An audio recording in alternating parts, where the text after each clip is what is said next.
পৃথিবীতে একমাত্র বাবা ছাড়া কেউ এত সুন্দর করে এত যত্ন করে বিশ্বস্ততার হাত বাড়িয়ে দেয় না। মেয়েরা একটু বাবার আদরেই হয়ে থাকে, ঠিক এরকমই আমিও আমার বাবার খুবই আদরের ছিলাম।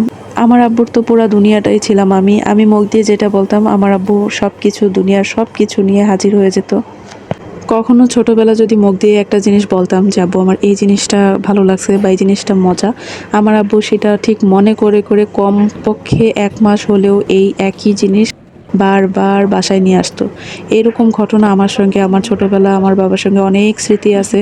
একবার তো চিংড়ি মাছের কথা বলছিলাম যে আব্বু আমার চিংড়ি মাছ খুব পছন্দ। আমার আব্বু, আমি বললে হয়তো আপনারা বিশ্বাস করবেন কিনা জানি না, বিশাল বড় একটা বল দিয়ে একটা বল ভর্তি করে চিংড়ি মাছ নিয়ে আসছিল। সেটা ছিল নদীর চিংড়ি। আমি পুরা মনে হয় যে কয়েক মাস মানে আমাকে আলাদা করে রান্না করে আম্মু খাওয়াইছিল। বাবারা এরকমই নীরব ভূমিকা পালন করে। মায়ের তো কষ্টের সীমা নাই। মা তো ছোটবেলা থেকে মা মানে একটা সন্তান করে বড় করে এখন নিজে মা হওয়ার পরে বুঝতে পারছি সঙ্গে কিন্তু বাবাদের ভূমিকা আরো বেশি থাকে। যেমন বাবারা কিন্তু বাহিরের দিক সামলে তারপরে সন্তানের দিকে এইভাবে যত্ন করে আগলে রাখে। তো যাই হোক, এখন সকালবেলা অনেক কথাই বলে ফেললাম। তো এদিকে হচ্ছে আমরা তো রোজা আর বাচ্চাদের জন্য খাবার দাবার বানাতে হচ্ছে। তো দেখা যায় যে রোজায় শুধু আমাদের প্যারাটা হয় না, কিন্তু বাচ্চাদের জন্য কিন্তু বেশ ভালোই ঝামেলা থাকে সকালবেলা স্কুলে নিয়ে যাওয়া। তো ওদের স্কুলটা কিন্তু এখন পর্যন্ত ছুটি হয়নি। রমজান মাসেও ওদের পরীক্ষা শুরু হয়ে গেছে। আগামী 2 তারিখ থেকে ওর পরীক্ষা। তো এখানে আমি একটা ডিমবাজি করে নিচ্ছি, আমার মেয়েকে অলরেডি বাসায় নিয়েও আসছি।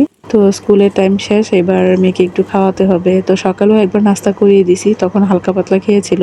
তো ঘুম থেকে উঠে এত বেশি খায় না, অল্প স্বল্প খেয়ে স্কুলে চলে যায় আর কান্নাকাটি করে অনেক জ্ঞান জ্ঞান করে। তো এখন একটা ডিম ভাজি করে সাথে চিকেন আলু দিয়ে একটা তরকারি রান্না করছিলাম আমাদের জন্য। তো এটা একটু গরম করে ওকে খাইয়ে দিলাম। এবার দুপুর প্রায় 2:30 কি 3টা বাজবে। তো এখন আমি রান্নার জন্য চলে আসছি। আমার আসলে শুটকির তরকারি ছাড়া ভালোই লাগে না খেতে। তো এখন একটা শুটকির তরকারি রান্না করতেছি, মাছ শুটকি দুইটা মিলিয়ে। এই যে শাক দেখলেন, লাউ শাক এটা।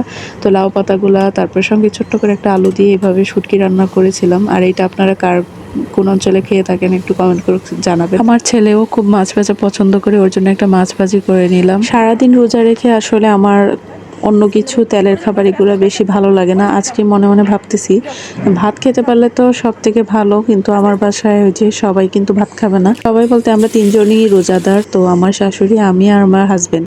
তো এখন একটা ডিমের তরকারি রান্না করতেছি, এটা ভোর রাতের জন্য। আমরা 3জন 3টা ডিম ভুনা করে নিব।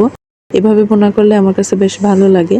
তো আজকে সিম্পল রান্না বান্না করছি, আর শাক পাতা দিয়ে হচ্ছে শুটকি রান্না করব। এটা খুব রুচি লাগে খাওয়ার। তো সারাদিন রোজা রেখে কিন্তু এই ধরনের খাবার খুব ভালো লাগে। বোম্বাই মরিচ দিয়ে খুব মেখে মজা করে ভাত খাবো। আমি কথা বলতে গিয়ে এখন আমার রোজা হালকা হয়ে যাচ্ছে। যাই হোক, আল্লাহ রোজাটা কবুল করে নি। তো খাবার দাবার তেমন একটা রুচি লাগে না সারাদিনে। আসলে সারাদিন রোজা রাখার পরে লাস্টের দিকে খুব খারাপ লাগে আমার। তো তাই আমি এখন ইফতারির জন্য সবগুলাকে একটু প্রিপারেশন করে নিচ্ছি। এখানে বেসনটা গুলিয়ে নিলাম। এই কাজগুলা ভাজাভুজি করার আগে যদি আপনি করে রাখতে পারেন তাহলে ঝামেলা হয় না। আমি কিন্তু রান্না বান্না সবকিছু শেষ করে নিয়েছি দুপুরের মধ্যেই।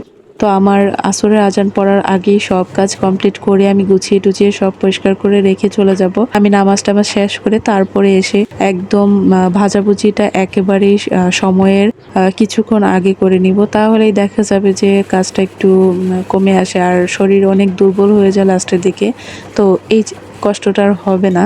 তো এখন আমার রান্নাবান্না শেষ, আমি সব গুছিয়ে নিছি। আমি একদিকে পেঁয়াজুর জন্য সবকিছু রেডি করে রাখছি, আমি শুধু ভাজাভুজিটা এসে যেন করে ফেলতে পারি। এদিকে আমি সিঙ্কের সবকিছু পরিষ্কার করে নিচ্ছি। তো আমার কাছে ভালো লাগে না কাজ জমিয়ে রাখলে। আমার রান্নাবান্না শেষ, এই তো আমার মোছামুছি শেষ করে তারপরে আমি চলে যাব। কিছুক্ষণ রেস্ট না নিলে আসলে শরীর খারাপ লাগে অনেক বেশি, কারণ সারাদিন যেমন তেমন, কিন্তু লাস্টের দিকে এসে আর শরীরে কুলায় না।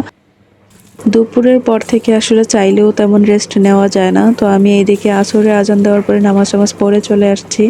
তো আজকে কিন্তু আমি ছোলা বুট রান্না করব না, কারণ আমি আগেই ছোলা বুটটাকে প্রথম দিনই রান্না করে বেশি করে রেখে দিছি ডিপ ফ্রিজে। তো যখন দরকার হবে তখন শুধু নামিয়ে আমি গরম করে নিলেই হয়ে যাবে। তো এইভাবে আপনারাও করতে পারেন। আর আমার যেহেতু কিনা গ্যাস, তো আমার অনেক বেশি গ্যাস লাগে মাসে, সেই জন্য হচ্ছে একটু কাজ যেন কমে আসে, তারপরে আবার একটু গ্যাসের সাশ্রয়ী হয়, এই জন্য আমি এই কাজটা করি। আমারও প্রতিদিন এই টাইমে কাজ শেষ হয়, আর আপনাদের ভাইয়াও এসে হাজির হয়ে যায়। ওর অফিস টাইম শেষ, এখন বাসায় আসছে। ও এসেই জিজ্ঞেস করবে আগে নাকি সবার আগে শরবত হয়েছে কিনা। আমি বলছি যে না, আজকে তোমার নিজের হাতে শরবতটা বানাও। সেজন্য আজকে সে বড়লোকি শরবত বানাতে লাগছে, আর এখন আমি আমার ইফতারি গুলাকে রেডি করে নিচ্ছি। এই কাজটা আমি প্রতিদিন করি। আপনাদের ভাইয়া কিন্তু এসে খুব টায়ার্ড থাকে, সেজন্য আমিও আর তাকে বলি না, সেও করতে চায় না। তো যাই হোক, নিজের হাতে এবার শরবত বানাচ্ছে। লেবুর দামের কথা আর কি বলবো, আপনারা তো জানেনই, এই জন্য বড়লোকি শরবত বলছি, কারণ বড়লোক ছাড়া কি 200 টাকা করে লেবু কেউ কিনতে পারবে বলেন তো। তো এইদিকে দেখেন, আজকে ভাবছিলাম যে নিচে বসবো, সবকিছু করেও নিছি, আর আমার বাচ্চা কাচ্চারা যা টানা হেসে শুরু করছে, তো নিচে থেকে আবার বিছানায় এসে বসছি। টেবিলেও বসতে পারি না, বিছানায় বসতে পারি না, কোথাও ওদের জন্য শান্তি নাই। তো লাস্টে বিরক্ত হয়ে একপাশে মোবাইল দিয়ে দুইটাকে বসাই দিয়েছি, আর আমরা এবার ইফতারও করে নিব। তো আজকের ব্লগ ভিডিওটা এখানে শেষ করব। আপনাদের কার কেমন লাগলো একটু কমেন্ট করে জানাবেন। যদি ভালো লেগে থাকে ছোট বোনটাকে একটা লাইক দিয়ে যাবেন। তো এতক্ষণ পর্যন্ত দেখার জন্য সবাইকে ধন্যবাদ। আসসালামু আলাইকুম।